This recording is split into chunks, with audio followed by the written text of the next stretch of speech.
Hello friends, কেমন আছো তোমরা সবাই? আশা করি সবাই ভালো আছো। আমি এখন যাচ্ছি একটা জায়গায়, তোমাদের সেই জায়গাটা দেখাবো। আমি যাচ্ছি আমাদের এখানে 12 শিব মন্দির, যাকে বলে করুণাময়ী মন্দির। এটা আরেকটা মন্দির। এই যে আমি ওই মন্দিরে ঢুকছি। কি বলতো, এই মন্দিরটায় এখন যে একটা সিরিয়াল শুরু হয়েছে না, গীতা LLB, সেই সিরিয়ালের গীতার দিদি, গীতার দিদির নামটা যেন কি, গিনি মুখার্জি। গিনি মুখার্জি যেই আরেকটা ছেলের হাতে, যার সাথে ওখানে মানে মিথ্যে কথা বলে বিয়ে করেছিল, এইটা হলো যেই মন্দিরে বিয়ে করেছিল, এটা হলো সেই মন্দির। সেই মন্দির আমার শ্বশুরবাড়ির একটু কাছেই। সেই মন্দিরে এই শুটিংটা হয়েছিল।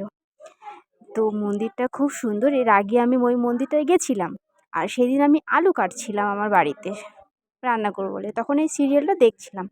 তখন দেখি সেই মন্দিরটায় গিনি মুখার্জি দাঁড়িয়ে ছিল।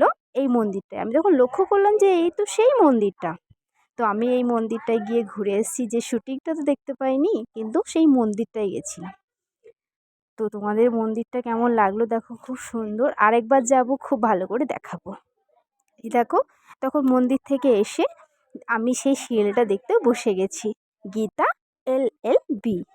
খুব সুন্দর সিরিয়াল, খুব ভালো হয়। আর গীতাদির মানে ডায়লগ, অ্যাকশন সব কিছু ভালো লাগে। তো ভিডিওটি কেমন লাগলো তোমাদের প্লিজ আমাকে কমেন্টে জানিও। আর কলকাতায় আছি তো, যেহেতু শ্বশুরবাড়ি, অনেক কিছু দেখাবো, অনেক কিছু ঘুরে ঘুরে দেখানোরও আছে। তো চলো, এই ভিডিওটি একটু এনজয় করো। মন্দিরটা ঠিকভাবে দেখানো হয়নি, তো কেমন লাগলো প্লিজ জানিও। টাটা, নেক্সট ভিডিও আসবে খুব তাড়াতাড়ি। টাটা, সবাই ভালো থেকো।